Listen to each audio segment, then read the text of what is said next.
பொதுவாகவே பிஸ்னஸ்ன்னு வந்துச்சுன்னா ரெண்டே மெயின் டேர்ம்ஸ் தான். ஒன்று ப்ரைவேட் கம்பெனி, இன்னொன்று பப்ளிக் கம்பெனி. இந்த ரெண்டுத்துக்கான டிஃபரன்ஸ் தான் இன்னைக்கு நம்ம பார்க்க போகிறோம். நம்ம இதை புரிஞ்சுக்க என்ன பண்ணலாம்னா, ஒரு பர்சன் ஏன்னு அசியூம் பண்ணிக்கலாம். இந்த பர்சன் ஏக்கு என்னன்னா, அவருக்கு பைக்ஸ் மேனுஃபேக்சரிங்கில் ஒரு கிரேஸ். ஸோ அவரே மேனுஃபேக்சர் பண்ணி விற்கலான்னு ஒரு முடிவு எடுக்கிறாரு. அவர் வீட்லேயே ஒரு கராஜ் மாதிரி செட் பண்ணி விற்கலான்னு முடிவு எடுத்திருக்காரு.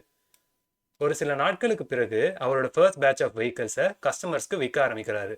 விற்றதுக்கு அப்புறம் அவருக்கு ஒரு 1 lakh ப்ராஃபிட் வருதுன்னு நம்ம வச்சுக்கலாம். ஸோ இந்த ப்ராஃபிட் வந்ததுக்கப்புறம் முதல் வேலையாக அவர் என்ன பண்ண ஆரம்பிக்கணும்னா, அவரோட இந்த கராஜை ஒரு எல்எல்சியாக மாற்றணும். எல்எல்சி அப்படி என்னன்னா லிமிடெட் லயபிலிட்டி கார்பரேஷன். இதுக்கு இன்னொரு பேர் ப்ரைவேட் கம்பெனி. இது ஏன் பண்ணணும்னு கேட்டிங்கன்னா, இப்போ இவர் விற்கிற பைக்கு ஒரு சில கஸ்டமருக்கு ப்ராப்ளம்ஸ் உண்டாக்கலாம், இல்லை ஒரு சில கஸ்டமர் ஆக்சிடென்ட்டுக்கு போய் உண்டாகலாம். ஸோ அந்த மாதிரி சுச்சுவேஷன் என்ன நடக்கும்னா, கஸ்டமர் டைரெக்டாக இந்த பர்சன் ஏ மேலே கோர்ட்டில் கேஸ் போட்டு லா சூட் ஃபைல் பண்ணலாம். ஸோ அந்த மாதிரி சுச்சுவேஷனில் ஒரு எல்எல்சியாக இருந்துச்சுன்னா, கஸ்டமர் எவ்வளோ வாங்கினாலும் இந்த கம்பெனி தான் பொறுப்பேற்றுக்குமே தவிர இந்த பர்சனே பொறுப்பேற்றுக்க மாட்டார். பேங்க்ரப்டே ஆனாலும் அது இந்த எல்எல்சி தான் பேங்க்ரப்ட் ஆகுமே தவிர இந்த பர்சன் ஏங்கிறவருக்கு ஒன்றுமே ஆகாது. ஸோ இந்த கம்பெனிக்கு எல்எல்சி ஸ்டேட்டஸ் வந்ததுக்கப்புறம் அவர் இந்த கம்பெனிக்கு சூப்பர் பைக்ஸ்னு பேர் வைக்கிறாரு. நாட்கள் ஆக ஆக இந்த சூப்பர் பைக்ஸுங்கிற பேர் ரொம்ப பிரபலமாகுது. நிறைய கஸ்டமர்ஸ்க்கு பிடிச்சி போகுது. அவங்க ஆர்டர்ஸ் பிளேஸ் பண்ணுறாங்க. ஆனால் என்ன ஆகுதுன்னா, அட் அ டைம் நிறைய பேர் ஆர்டர்ஸ் பிளேஸ் பண்ணுறாங்க.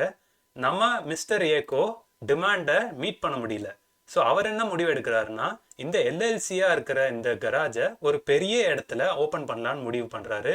அந்த பெரிய இடத்த ஓப்பன் பண்ணோன்னா அவருக்கு நிறைய எக்யூப்மெண்ட்ஸ், நிறைய எம்ப்ளாயீஸ், நிறைய மார்க்கெட்டிங் டீம், நிறைய சேல்ஸ் ரெப்ஸ், நிறைய engineers to work on the vehicles, நிறைய பேர் தேவைப்படும். ஸோ அப்போனா அவருக்கு ஒரு கேபிட்டலும் நிறைய தேவைப்படுது. ஸோ இவ்வளோ பெரிய ஒரு இடத்துல ஒரு 1 crore இன்வெஸ்ட்மெண்ட்டோட ஒரு பெரிய பிளான்ட்டாக அவர் ஆரம்பிக்கணும்னா அவருக்கு ஒரு கேபிட்டல் அமௌண்ட் தேவைப்படுது.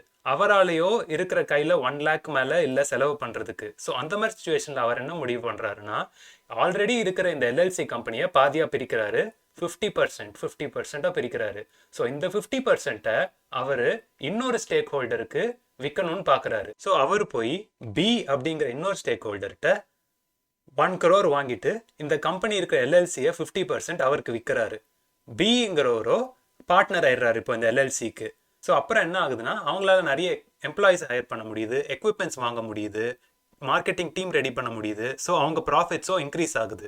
1 year கழிச்சு அவங்களுக்கு வர்ற ப்ராஃபிட்ஸ் டோட்டலாக பார்த்தா 50 lakhs வருது. ஸோ இந்த 50 lakhs-ஐ 50% பிரிச்சா 25-25 பிரியுது. ஸோ இப்போ பார்த்தீங்கன்னா, இந்த ஏங்கிறவர் இந்த எல்எல்சியை பிரிக்காம கம்பெனி அப்படியே நடத்திட்டு இருந்தாருன்னா அவரால் இந்த ப்ராஃபிட்டை 1 lakh மேலே பெருசாக அவரால் உருவாக்கிக்க முடியாது. Because of the lack of equipment and the employees. அதுவே கேபிட்டல் இன்ஃபியூஸ் பண்ணி இந்த ஸ்டேக்கோ பிரிச்சதுனால he is able to generate 25 மடங்கு அதிகமாக ஜென்ரேட் பண்ண முடியுது அவரால் இன்கம். ஸோ இதுதான் பேசிக் ஷேருங்கிறது எதுக்கு எக்ஸிஸ்ட் ஆகுதுங்கிறது. இப்போ தற்சமயம் பார்த்தீங்கன்னா, இந்த கம்பெனியில் 2 பார்ட்னர் தான். ஒன்று ஏ, இன்னொன்று பி. 2 பேருக்கும் சமமாக 50-50%ன்னு பிரிஞ்சிருக்கு.